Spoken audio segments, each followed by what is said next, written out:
myself some water too. Yeah, sure.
Good morning, good afternoon, or good evening, wherever you're joining us from around the world. Welcome to Web3 Warriors, episode 69, featuring Dr. Lemny, an artist and Web3 leader in the space, and also a psychologist with loads of information. Thank you for joining, Dr. Lemny. How you doing? I'm well, David. Thanks so much for having me. Web3 Warriors, what's up? Let's go, let's go. Another Web3 Warriors. We have a lot of history, you know, building in the space, connecting in Clubhouse. We go back to the early Dream Conduit, original Dream Conduit crew, you know. So I really appreciate being able to pick your brains and really just talk Web3 with you anytime we get the opportunity. Anytime, my brother. Like, I appreciate you having me. It's I love to talk Web3. Let's go. Good stuff. Let's go. Let's go.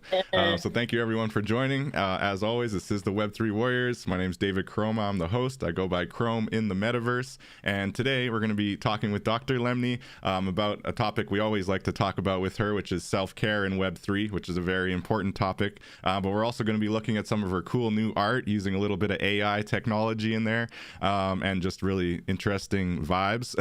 We're also going to be looking at the changing landscape of the social media space and how that's impacting Web3, how that's impacting NFTs, and maybe the healthiest way to navigate it, because it can seem a bit overwhelming, I think, right now, between Spill and Threads and Twitter's new policies every week and TikTok doing whatever TikTok does. I think it's a very interesting time to be working in the space and to also be aware of the changing landscape. And there's clearly a kind of social media war or something happening right now with a lot of special interests and billionaires basically kind of duking it out over who's going to have the platform to win them all.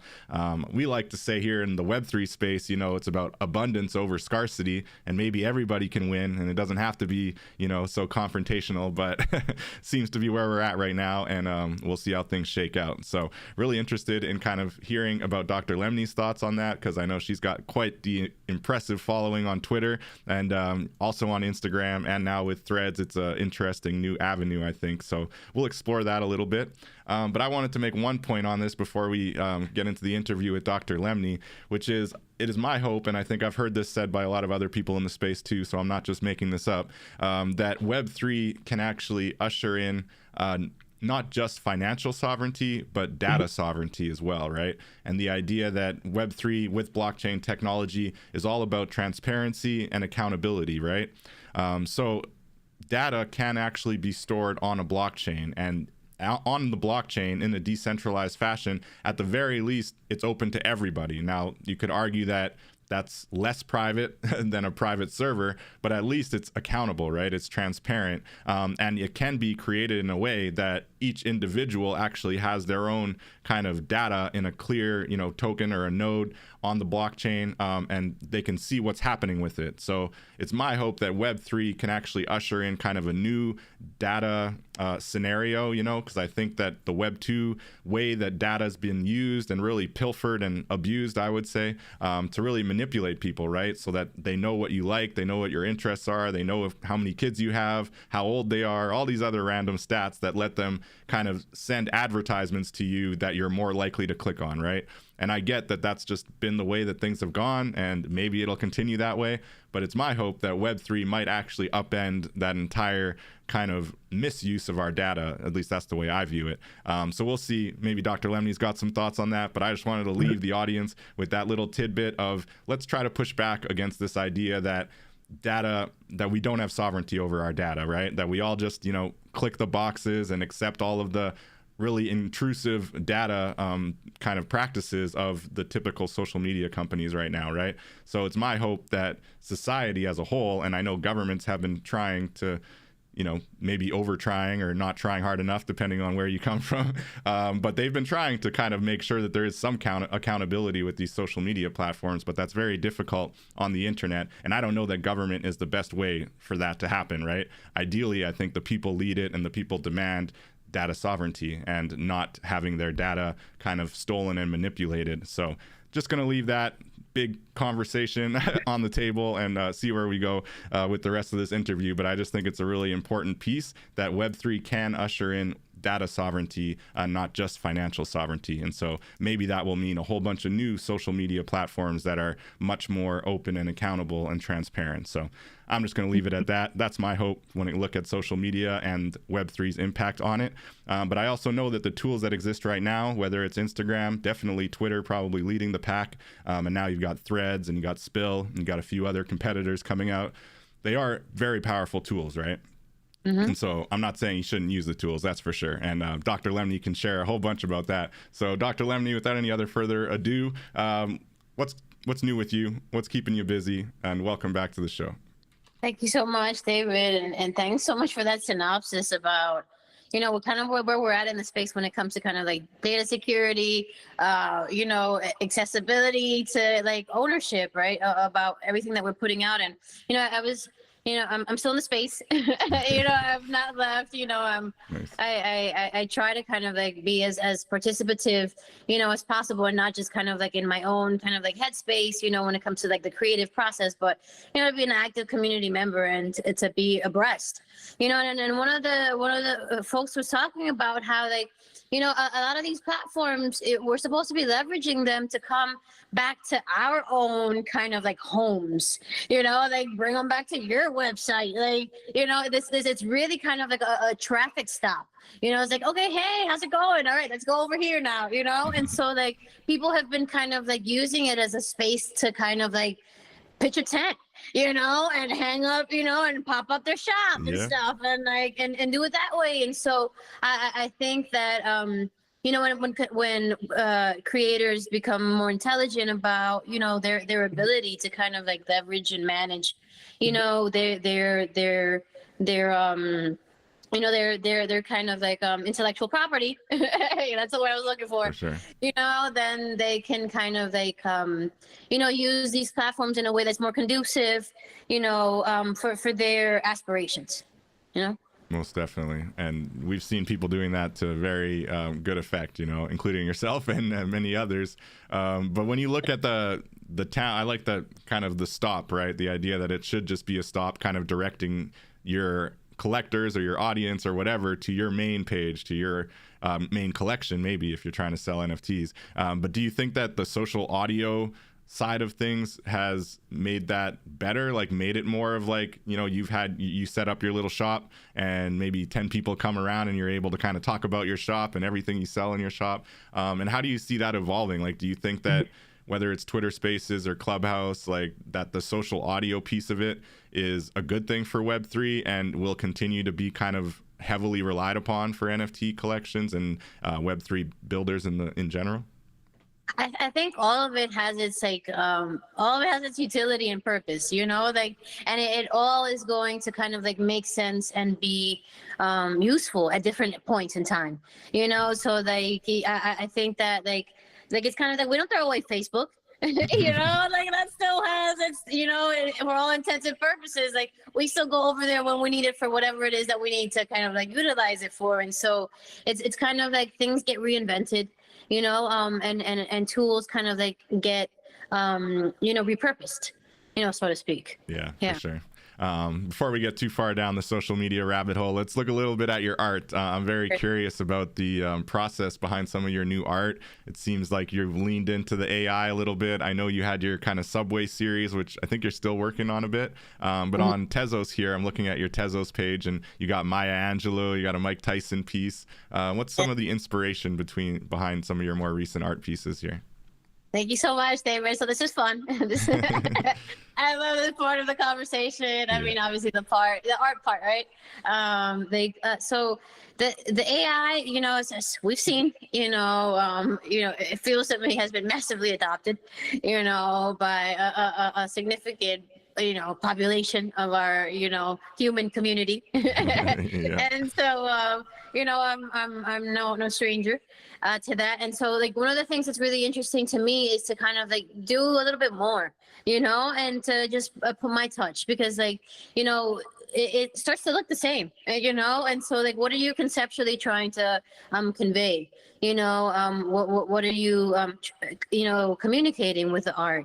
And so for me, like it was important to kind of like portray this particular image. And thank you so much for collecting, David. I wish I had the bells. I don't, but you know, ding ding ding. Yes, Maya Angelou as an astronaut definitely jumped out at me. I love it. That's a vibe. Yeah.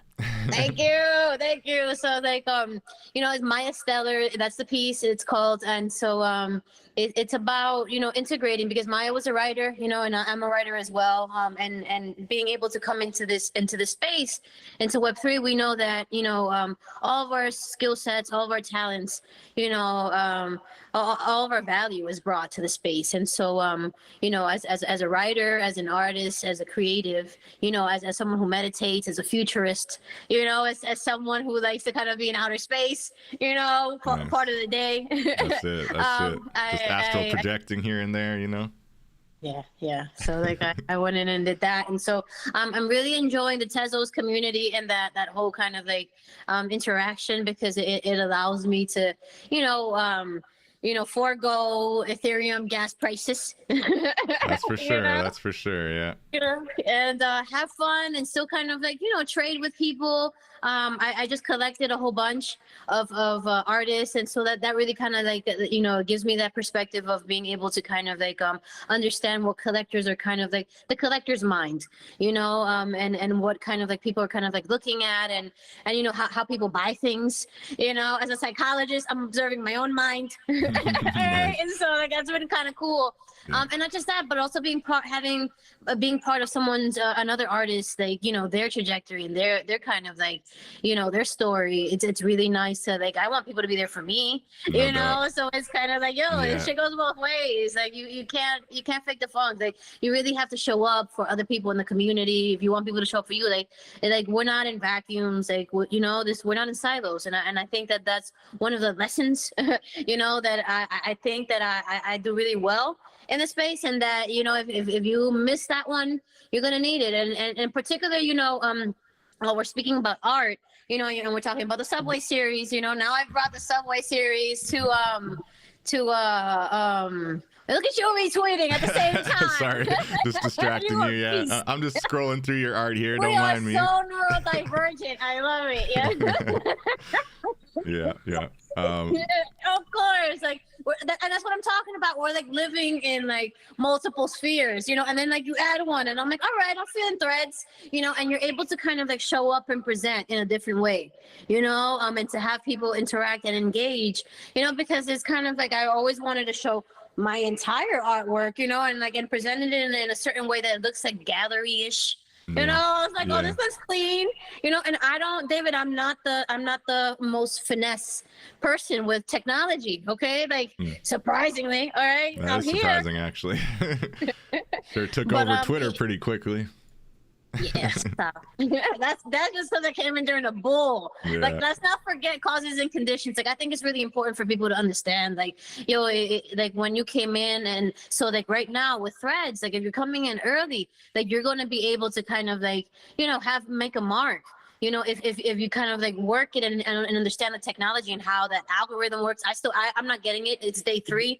You know, we're still like learning and shit. You know, like I was like, all right, I'm doing okay. Like I'm treading water here. You know, but all of that to say is that these are opportunities to kind of like continue to, engage in community in different ways that we were kind of like hindered or limited, because of the limitations of time and space. You know. Yeah. No doubt, no doubt. On that point you were making about being an artist and collecting other artists, and I think you spoke on this a little bit earlier today in the narrative conduit, but maybe you could repeat a little bit of the point, because I think it was really interesting and important. Because myself, like, I've put a little bit of photography on the blockchain, but I haven't really tried to sell anything, and I don't even consider myself an artist in the traditional sense, and I love the other part you talked about when you buy someone's art and now you feel like you're part of their story, right? That's the part that's hooked me in for sure. And just not just that, but seeing the impact that it makes on that artist, like that you're actually helping them pay their bills. You're actually helping them invest in a school in Ghana, to like build something that's going to impact people's lives, so that's what's definitely hooked me in. But for yourself as an artist who then went and like collected other artists and started thinking, oh, this is how collectors think. Like I've been thinking in my artist hat, but as a collector, it's a little bit different. You got budget, you got maybe different aesthetics you're looking for, whatever it might be. So maybe explain that a little bit. How's that experience been for you? And why do you think it's important? For sure, for sure. Thank you so much, and my bad for interrupting there at the end. Yo, it's been soul integration. So I gotta tell you, because it's kind of like I was like, oh, I've been taking it personally this whole time. It's not been about me. So it allows me really, David, to kind of like take an objective perspective and to go in with my kind of like my manager's hat, and my administrative hat, and be like, all right, this is this is how I can organize the sales to make this appealing, to someone who's purchasing things. Like, we're in the real world now, it's not like my fantasy bubble of like, my art is like, if you're not paying this, like, well, what do you mean I'm not worth that much, So like now I'm thinking about like diversifying and going into merchandise, and like, doing things that are going to like real world things, right? That are going to be appealing to people. And not just that, but also providing value to collectors. I love when I get anything for free. An airdrop for me, I was like, yay! Like, I don't care if it's worth nothing, Yeah, I'll take that for sure.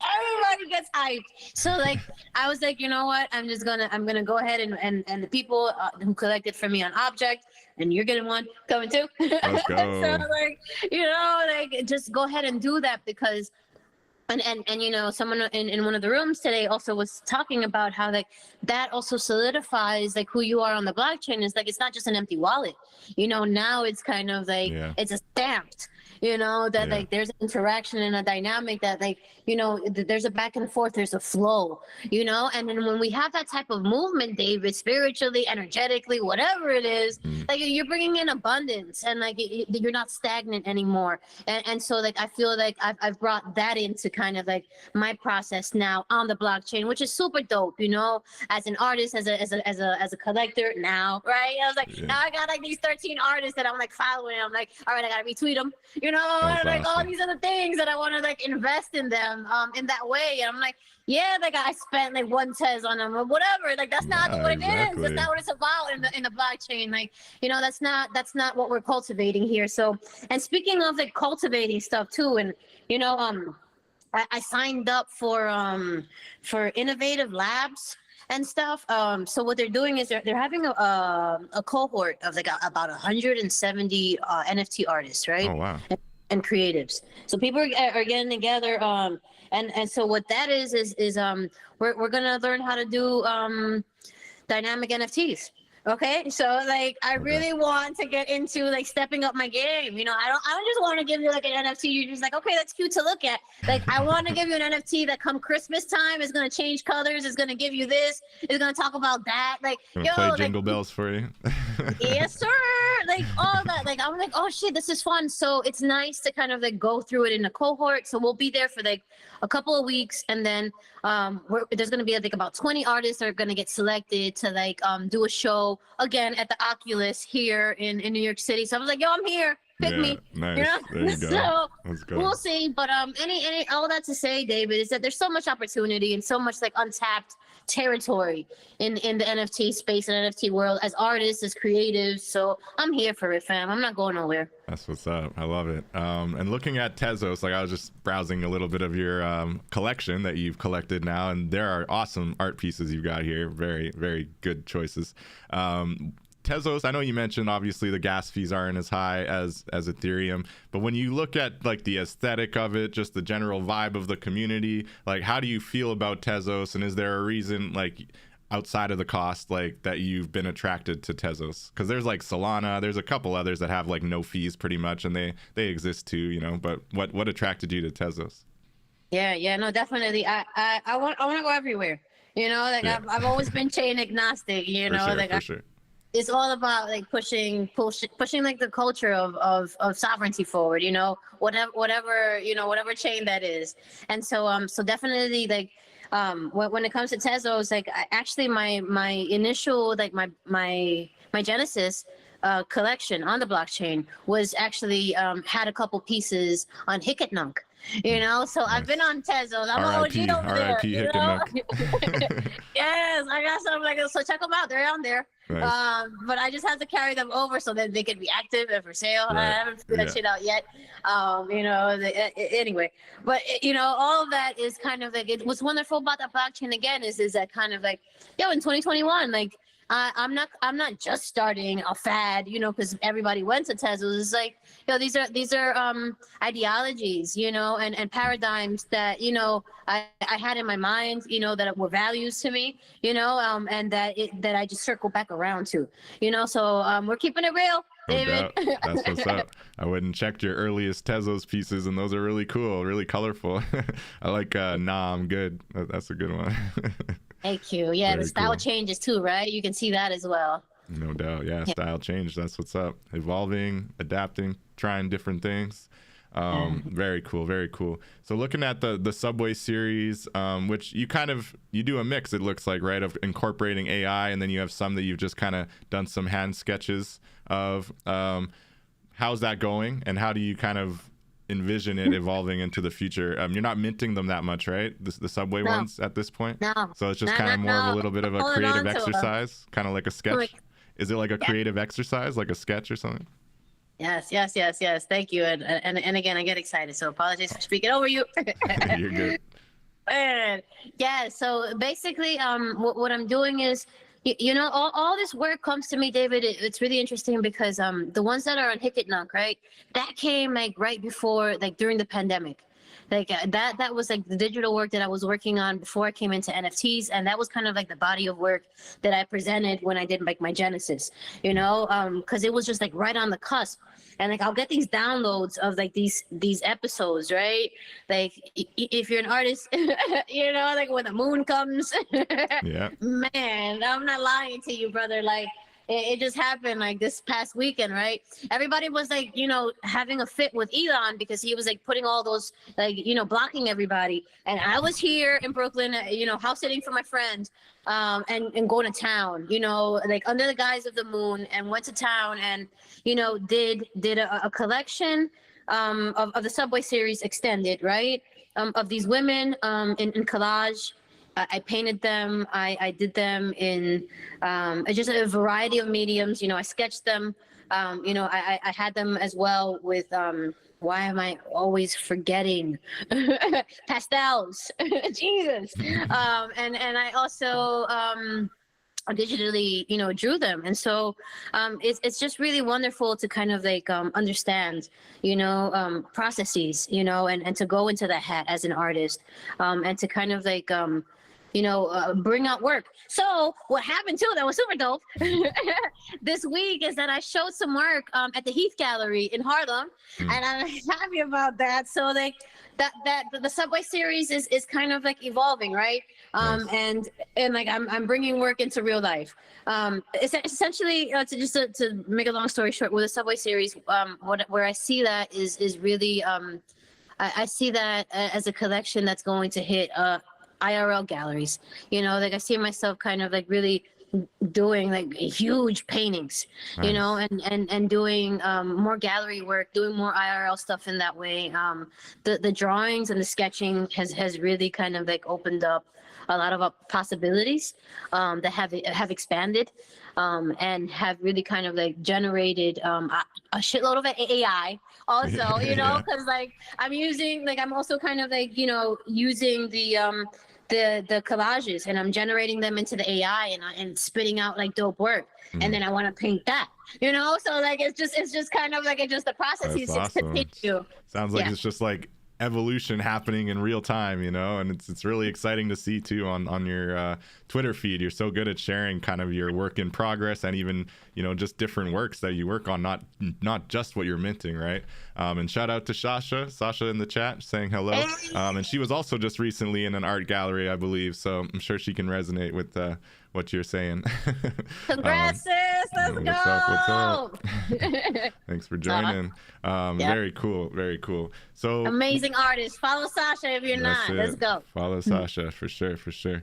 How do you feel about the social media wars, to your point, all that stuff happening with Elon? I thought it was kind of crazy. I don't know if those people were even telling the truth after a bit, because I saw like 5 different people talking about Elon blocking them. I was like, there's no way Elon blocked all these people.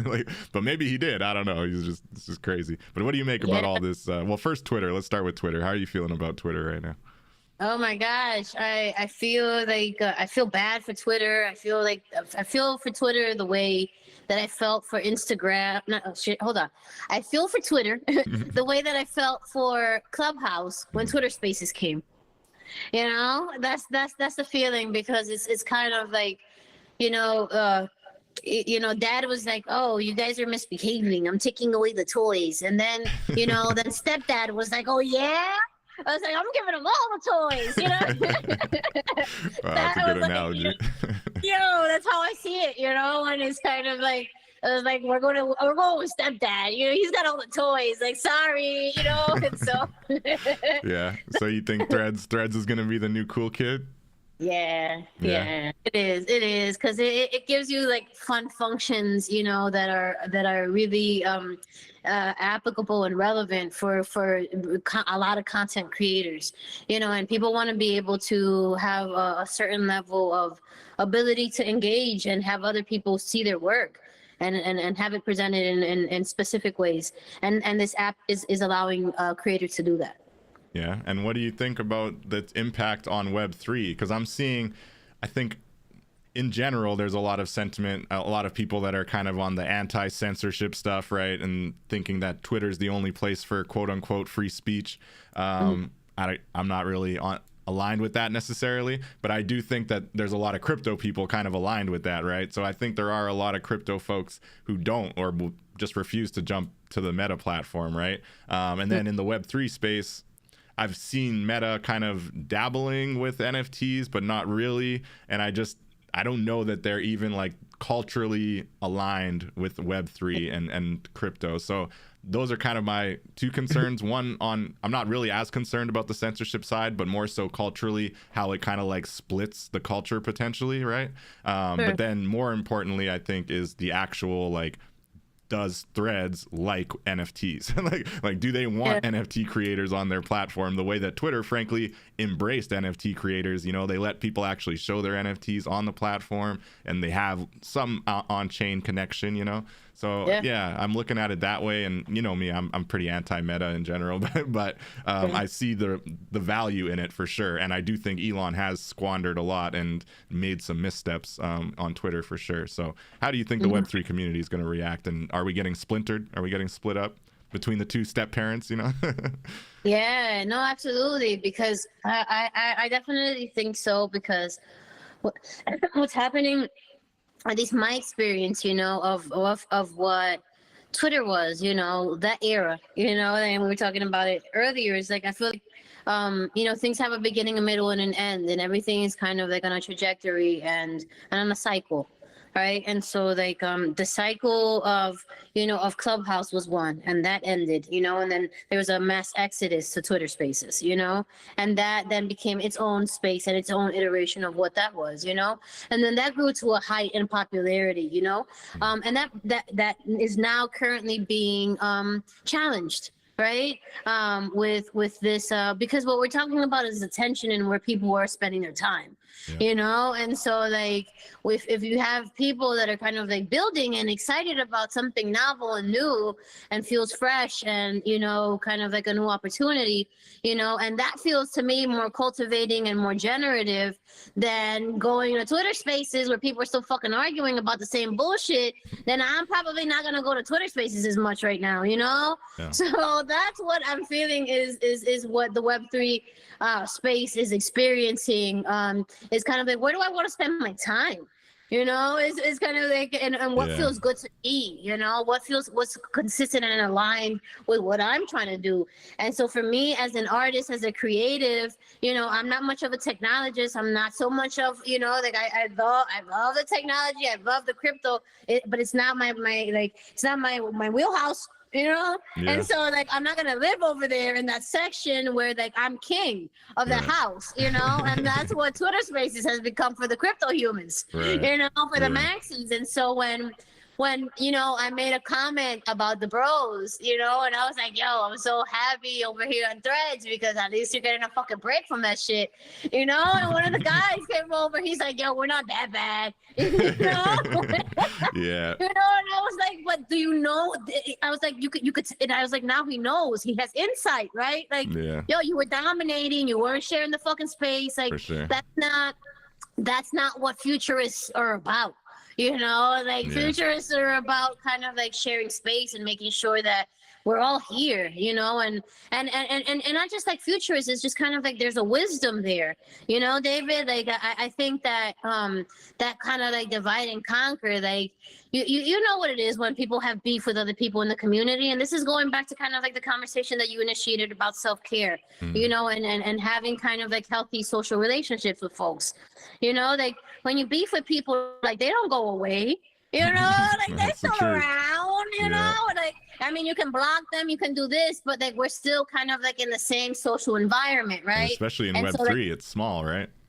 Yes, so like how are you going to kind of like navigate those relationships? It's so critical and so important, to take care of yourself and to stay true and rock with yourself. I think that for me, what's been helpful, and what I see myself kind of like navigating all these new platforms is that I still see the people that I know and they know who I am.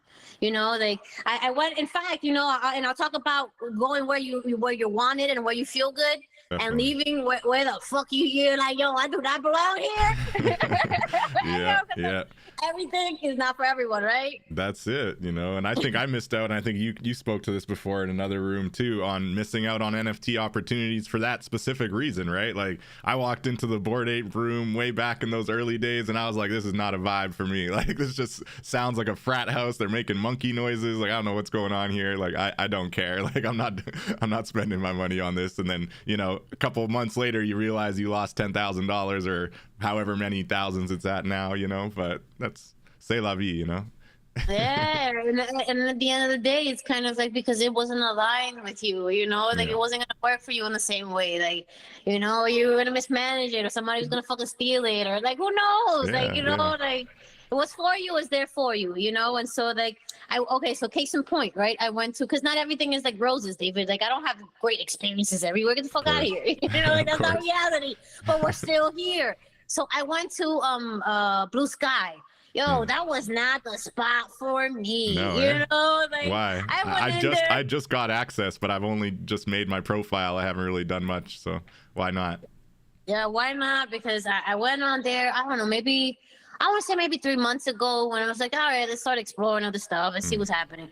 I went over there and I was still kind of like, just because you are someone in one platform doesn't mean people know, and you're starting fucking fresh and stuff. And so like I had made a comment about somebody that says something, and like, like you have to remember, like, how you come across, what your branding is, like, what the impressions of people are, what they're projecting, all these other things, and that you cannot control people's impressions of what it is that you're saying online, particularly when they don't know you. And if you're having those moments when you get a little bit comfortable, and you're, yeah. and you say some shit, you're like, it's not out of pocket, but you're just like, yo, like, I really went in, and I made an opinion, and then there's like, Doc, you need to learn when to shut the fuck up. And I was like, whoa, like that's not, that's not how to talk to somebody. And also, that I get it. You were wounded, Right, but right. we're not doing this. Like that's not worth my time and my energy. And I was like, all right, I was like, this is not how we want to get started on this platform.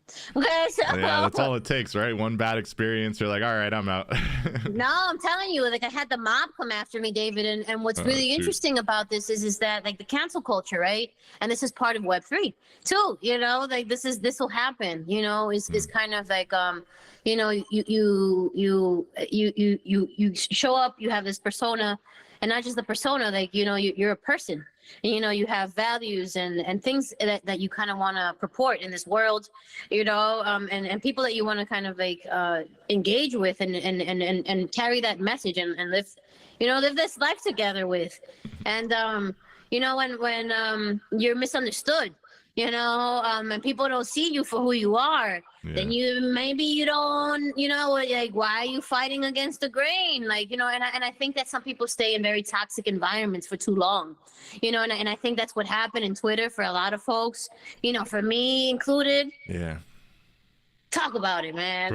Twitter got to be a little bit much, as far as I see it. Just, I mean, I always preferred Clubhouse, to your earlier point, like I feel, well, for one, in Twitter, they let maximum 10 or 12 people on stage, and then it's always like the same 10 people, or at least the same like 6 or 8 people, and then maybe they'll rotate out like 1 or 2, and like 90% dudes hyping their coin or hyping their project, their favorite project. And it's just like, I just want to talk about the technology or hear from actual creators doing dope things. I don't want to hear what you think the best coin is or what you think the best project is. It's like, unless I'm hearing directly from the creator of that coin or the creator of the project, maybe that's interesting. Other than that, like, I don't want to hear your FOMO or like telling people to get in here. And it's crazy how many people they get in those rooms. Like, it's like people want to feel the FOMO. It's like they want to, like, tell me what I need to buy, tell me what I should spend my money on. It's like, what? Yeah. It's wild how popular those rooms are. It's crazy. It is wild. Like, it makes you think, because like why are we so attracted to that burn and getting burned, and like that allure, and again, it's kind of like it's kind of like the mirage, of like, you think you're walking through this desert and like that it is gonna save you. I was like, nah, it doesn't exist. Like, that illusion is not there. It's not real. Keep going. It's not real. It's like gambling. No. It's just not worth your time or energy. No, like, I mean, and I think that we all kind of like go through it when we come into the space, because we kind of have to learn unless somebody tells you, and then some of us don't learn until we go through the experience ourselves. I remember that I stopped buying projects in 2021. I was like, oh, this is what this shit is. I was like, fuck this. I was like, I'm not doing this. I stopped buying them altogether until recently, that I bought like, these 13 from these 13 artists, so like, and I had intermittently bought like some projects from like artists as well. Like if something had resonated with me, like there was one by Maya. She's a Cuban artist, and she had done something by RGB, and I was like, RBG. And so I was like, yo, I want to support, a woman artist, be a collector, support her, she's in Cuba, like, let's go, yeah. And so like, and plus like, what she was fundamentally kind of like just pushing, kind of like, just women being, empowered and in positions of leadership and really having a say in what's happening. Like, oh, speaking of having like a say, and just having, being kind of like just this whole field, right? Like of being in life and being participative in your world, right? Like, I was we're on Threads, and the celebrities are there. It's day 3. And I saw Rachel Maddow had like posted some fucking like bullshit, and I was like, yo, yo, I went up and I was like, yo, this is not Web 2. You know, I was like, this is not. Threads is still Web 2, though, unfortunately. Now I'm curious. I want to know what Rachel Maddow's posted about. Dude, I was like, Rachel, do better. Yeah. I was like, yo, like, why are you still reducing? Like, I'm like, you're in a position to like really shift this conversation. Like, why are you attacking extremists? Why are you inciting anger? Like, why is that always like, we don't always have to fight all the time for change to happen, man. Like, yo, we're tired. Polarized time right now, Dr. Lemny. Shout out to Grayson. He just made a point in the chat. He was saying that the issue with threads that he sees is that they tie back to your Facebook and your Instagram, right? Or at least your Instagram for sure. And I think it still ties in with Facebook as well. So you end up, you know, if you are going to get political on threads, it does tie back to your actual personal accounts, which you probably just have family and friends on, right? So it's like, it's not quite the independent voice maybe that Twitter is, but at the same time, it's definitely innovative, and it's going to be interesting to see, you know, whether it lasts for the long haul. Appreciate the input, Grayson. It's a good point. Absolutely. So on this whole, you know, hubbub, like just everything happening in social media, how do you think those of us who want to kind of push Web3 forward should be kind of navigating the space? Because on one hand, definitely be everywhere, right? That's kind of the best marketing advice. But on the other hand, that can be really overwhelming, you know, and talking about self-care, mental health, you know, and I think you might have answered this when you said, you know, go where you're wanted. But also, I think everybody wants to be wanted everywhere. So it's like, how do you pick, you know, the platform? It's just getting to be so much. What's your advice to folks navigating the space? Sure. Thank you so much for that question. And speaking of want, right? And to Grayson's point, like, I think it all ties in, because what's happening right now, because I'm seeing it happen with myself, right? Psychologically is an integration of all my beings, right? Like who I am on Facebook and how I show up, and the people that I interact with are getting to see who I am, you know, with the people on Twitter, you know, and then on the people on Threads. And so like all of those worlds are converging, you know, and getting yoked together like a yoga, right? And we're getting self-actualized. Right. You know? There you go. So like this is what's happening, David, is that people are forced to contend that parts of our lives that we thought were isolated and separate. Well, yes, you know, that we have all these different, you know, boxes and like, you know, compartmentalized, you know, parts of life. Like who I am as a psychologist never touches, you know, like, you know how I am here in the Web3, like, you know, how I show up as a therapist in Web3, you know, and that part of my identity is very different, you know, when I'm sitting, you know, in therapy with a client, a patient, or someone that I'm serving, right? So I think that to what you were saying, we want to be wanted everywhere. But what I meant by that is to go where you're having engagement, and you're having engagement in a real way that's transcending to what intention and purposes you're trying to achieve. You know, so like, what are you getting? Like, yo, if you want attention and that's all the fuck you want, yo, go to the space that's like giving you all the likes. That's what's happening in those Twitter spaces. That's what's going on for those dudes, right? Yeah. Like, yo, they get off on that fucking like ego shit, you know? So like, good for them. Okay. Yeah. Like, you know, and then you have people like, fuck that. Yo, I need the money. I need this to translate to that. And then I'll see those motherfuckers, yo, on Threads that already got this fucking machine going, yo. Yeah. They already know how There's to translate some people that shit gung-ho to on there for sure. what? Yo, I was like, they already know how to make that shit into money. It's like they're already talking to people, like they're already making sales. I was like, yo, like everybody has a different hustle, you know, and a different wants and a different desire. So like again, like nah, you cannot be everywhere. No. You know, like that's not like, you know, that's another delusion, but like we're not going to conquer all the spaces. I mean, if that's what you want, then, you know, go for it. Try it. Good luck. You know, Right. like, I wish you all the best.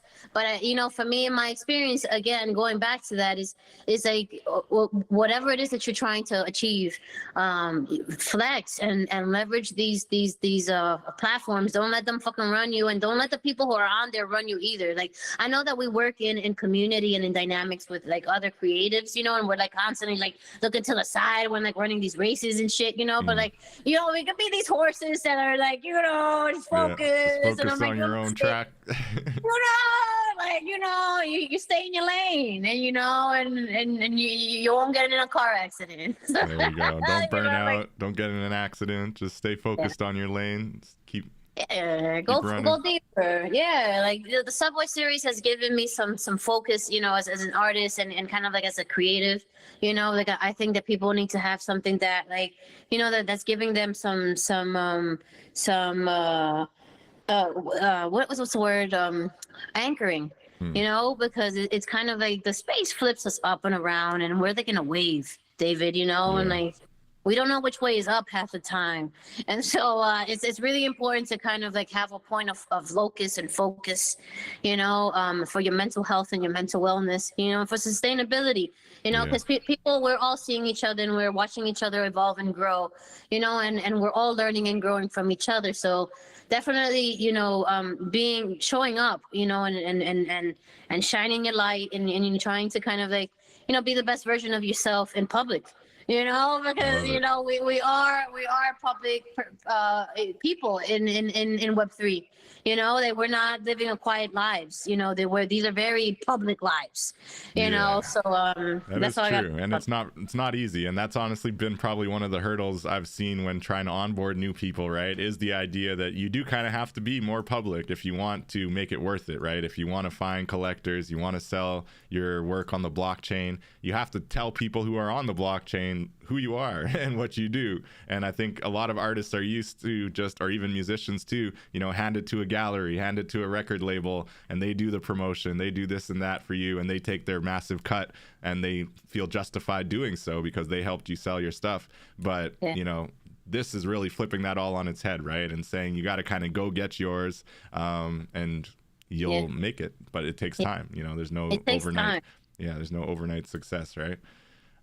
So on that point about kind of sticking to your lane or sticking to kind of your vision and go where you think, you know, best aligns with your vision, do you think it's kind of like a get in where you fit in kind of scenario, right? Like people who, like, for example, have been finding success in the PFP space are going to continue hosting these spaces and having people come, and even though most of the audience probably haven't found the same success as the hosts have, but they'll still listen because it sounds interesting, and these people made a bunch of money on these, so it must be good, right? So I think, you know, one of my favorite philosophies is just to each their own, right? So the old hip hop adage of get in where you fit in, I think makes sense a lot in Web3, right? I think it's like, it's easy to judge people because what they're doing seems a little grimy, it seems whatever, but ultimately they're going to do what they found success doing, right? And, you know, just kind of chips fall where they may. So how do you think that kind of plays out when looking to the future? You mentioned sustainability, right? Like, are we on a sustainable path for Web3? Yeah, absolutely. You know, thank you so much for that question, because I think that everyone has a different idea of what that is for them. You know, like, you know, like I think that people are starting, and you know, and folks are in different timelines, right? Like in their trajectory of how they move and shift and develop and engage with community, grow in community, develop a community, you know, all of that stuff. So like what I'm noticing is that for sustainability purposes, you know, you were talking about how like people before like are used to kind of like handing it over, you know, and someone else taking care of it for you, and I'm now learning, you know, I'm glib. You know, I'm not I'm not always the sharpest tool. You know, I got 5 degrees. I got a lot of shit to learn still, David. We all do. You know, like, yo, there's people who have managers. There's artists who have managers in Web3. Oh, okay? Wow. Yeah, I could see They're not doing this shit by them fucking selves, all right? So, like, I thought, you say, a little Pollyannish over here. So, to all that to say is that I think people are learning to delegate. People are learning to get help. People are learning to understand that there's limitations to what you can do. Hmm. That it's okay to get support. Yeah, yeah. And that you don't have to do it all by yourself. So people are kind of like growing in that way. That I can be sovereign and I can be an entrepreneur, but that doesn't necessarily mean that I have to do everything by myself. Like That's true. who does? That's true. That's a delusion where, and so that's where kind of like that whole conversation with community comes in, right? Mhm. And how that really is evoked, and so I think that for me, where I'm shifting now is I really I want to engage more with collectors.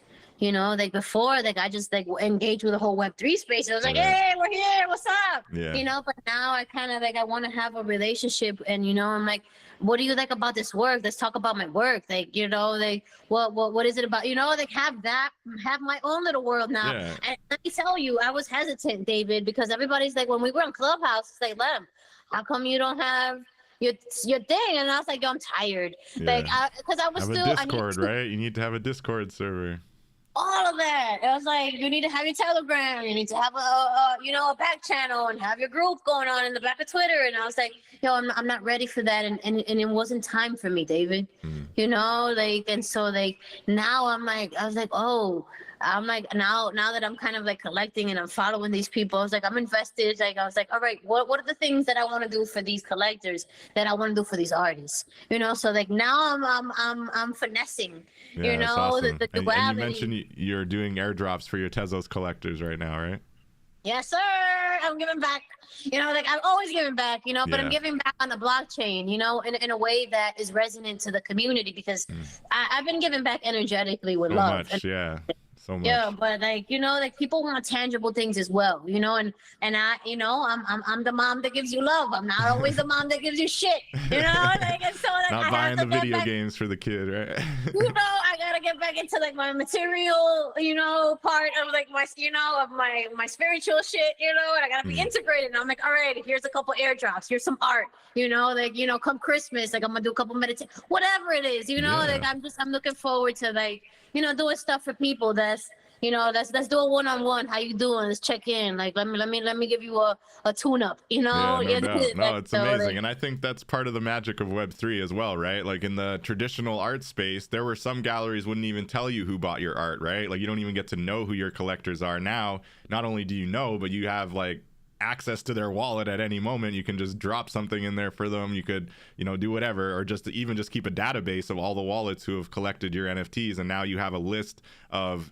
people that have resonated with your art in the past that you can go back to and let them know, hey, I got a drop and all that kind of stuff. So I think it's that two-way opportunity in Web3 is huge, right? And so that's a great point, and it's awesome that you're taking advantage of the airdrops. And have you got a lot of feedback on that yet, or is there? Yeah, how's that? Oh my God, I feel bad, man. Like I got my Excel sheet going and everything. Everybody's like, yo, what took you so long? I dropped them in people's wallets. I think it was maybe Friday.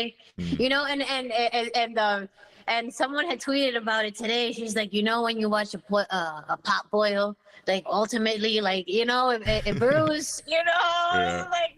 So like I was just I was slow to warm, slow to hatch, but finally did my debut and gave back in that way, and I intend to make that a bigger practice.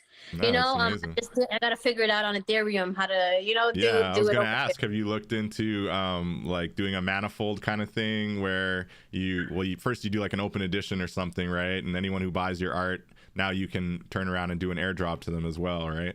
But yeah, Ethereum, obviously, like you said, it's got some gas fees and everything associated to it. Even when you want to give an NFT for free, it's like $20 for the person collecting it. So gas fees are a thing for sure. That's exciting though, and it's really good that you're taking advantage of that kind of opportunity to really give back on the NFT side, as opposed to just through education and awesome meditation sessions that you host and things like that. How are things looking on that side, on the spiritual side, on the community leadership side, on the educational side? What are you doing now in Web3, and where can people find you, and how are you finding it?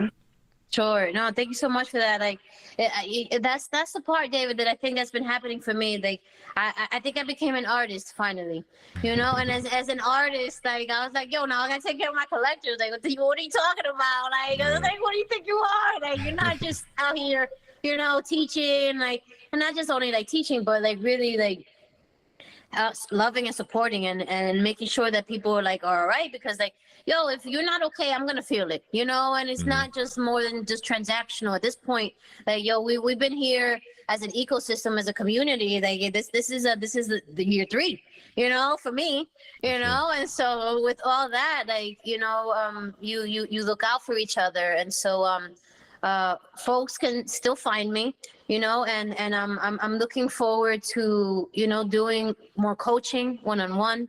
You know, I know that, you know, when we were together, the Dream Conduit, I was doing a lot of that, you know, and that I had that platform to be able to support people with, you know. So I would like to continue to do that for artists, and do that a little bit more formally. So, you know, hopefully putting out projects that are going to be specifically like, you know, legitimate. You know, this is a course that we're gonna do. You know, Yeah. that's cool. like, you know, like it's just there's a lot of opportunity here, so people can find me in that way. But I think that there's always gonna be shifts in how we kind of like show up in the space. So Are you doing regular Twitter Spaces or any of those kind of social audio?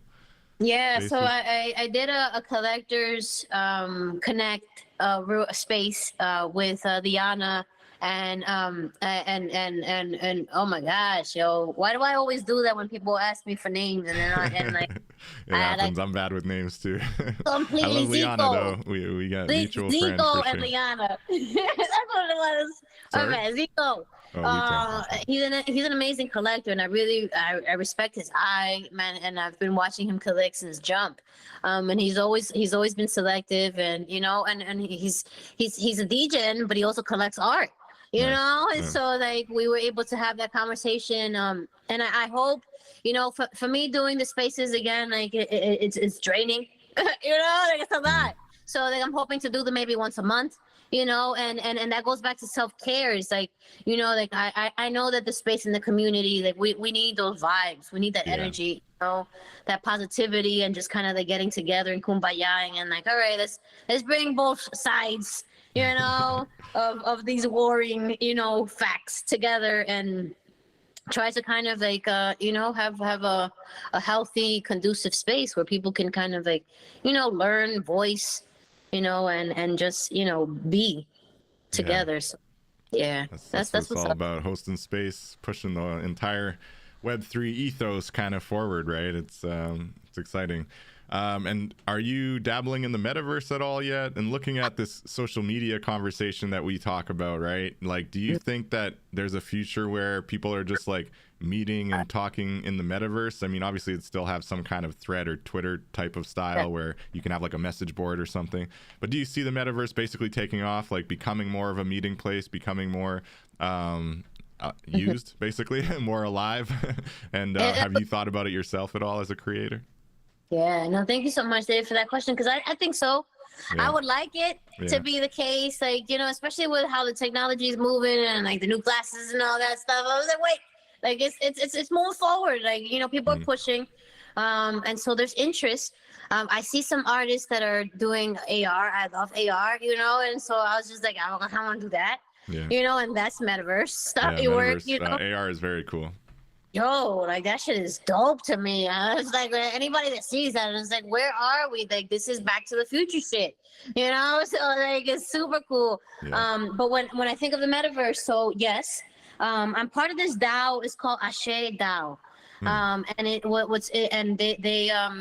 the people who kind of like are mostly Latin American and Hispanic American coming out of Spain, and they have a lot. They have like it's mostly Afrofuturistic Spanish speaking DAO, which is super fucking dope. Wow, You know, to find, you know. And so like I've hosted a couple of spaces in the metaverse with them, with some really activists, like socio-political, fucking Antifa, like, left, Yeah, a little like bit on the left hardcore, side. on the deep end, like Yeah. people who've been in that struggle and in that process for, 25 years, artists that are, artists who are, are politically oriented, and their messages are very, are just dope in that way. So I've been able to, engage and be exposed to that community. And so they've been using the metaverse, and not staying behind, and bringing in, speaking to artists and collectors, that are kind of like, speaking about, those issues and creating Nice. community around those topics. And so you do see it as a good community building tool, and you're seeing communities kind of use it for their own purposes, right? It's not about like needing the public to be there. It's like, is our crew ready to jump into the metaverse and talk about, social awareness or whatever the topic might be, right? Yeah, no, and it's fun, like for all intents and purposes, like I think that, it's a socially interactive way, I think that people need to be playful, so it provides that opportunity for us to be adults, who can kind of like, suspend reality for a hot minute and talk about, difficult conversations or, hard, hot topics, about what's going on in society and talk about art and things like that and appreciation. And like, flex your new fidgetals, and we're like, yo, I Fidgetals got are the these. future. So, Have you dabbled in the fidgetal lane at all yet? Are you going to be selling some prints to go along with your NFTs or what?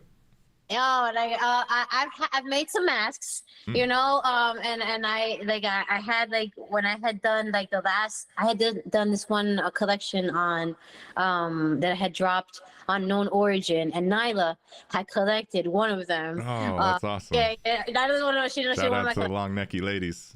It is, yeah. I'm one of her collectors too. So like, you see what I'm talking about, the ecosystem. Exactly. So yeah.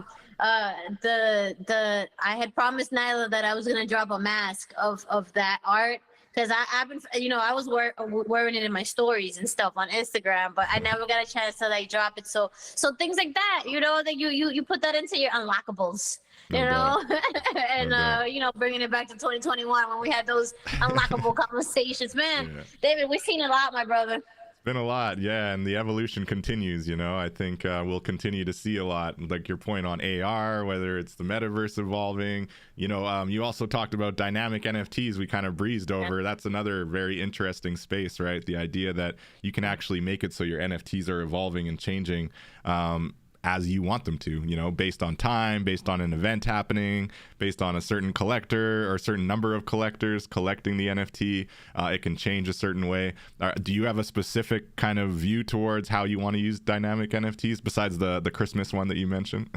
Yeah, absolutely. I definitely see like utility to it, and so like in terms of like I see it like, it would be cool to like and I'm always tying things back to kind of like wellness and like how can people chill more, so like, if like the NFT is picking up on, what the weather is like, then it'll unlock like a couple of tips for that day, on like, the day is whack, you're gonna do X, Y, and Z, like Dr. Lemny says, put on some yellow because that's gonna make you get happy. Nice. Put on some like strobe lights, just put this music on because that's gonna hype you up. So like, all right, the day is looking like whatever it is, or today I'm feeling blah blah blah. What does Dr. Lemny say about how I'm feeling right now? Like shit like that, David. Like, that's that would awesome. be cool. That's super dynamic.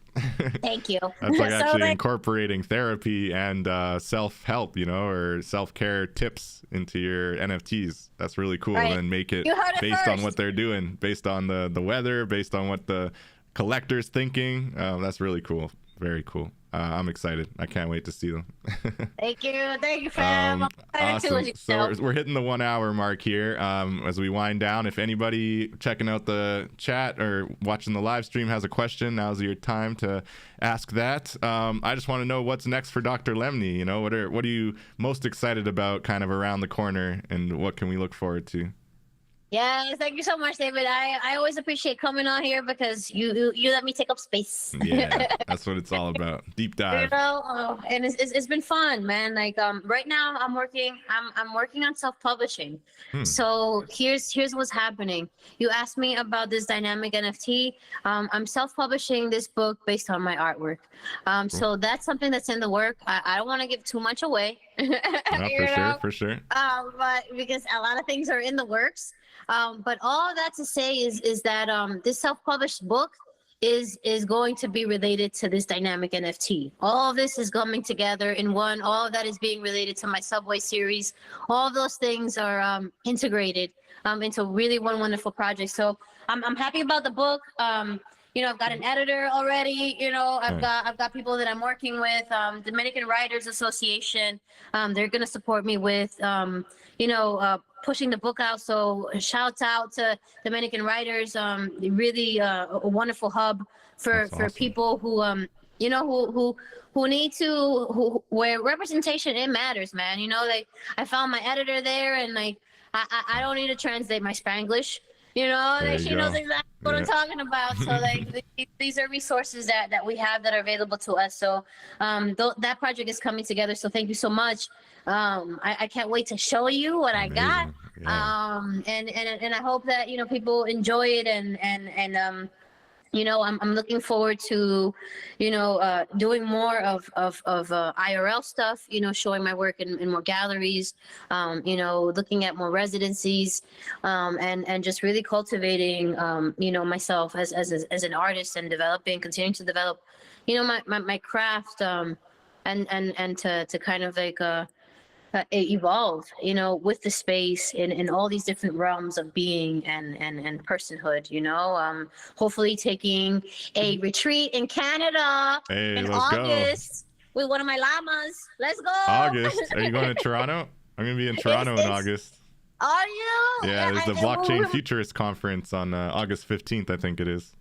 Yo, I think I might just have to see you there, my friend. Let's go. Yo, let's go. Let's cross on wood. Thank you for putting that in my radar. I'm gonna look at that because it's in that area. Okay. So all right. Yeah.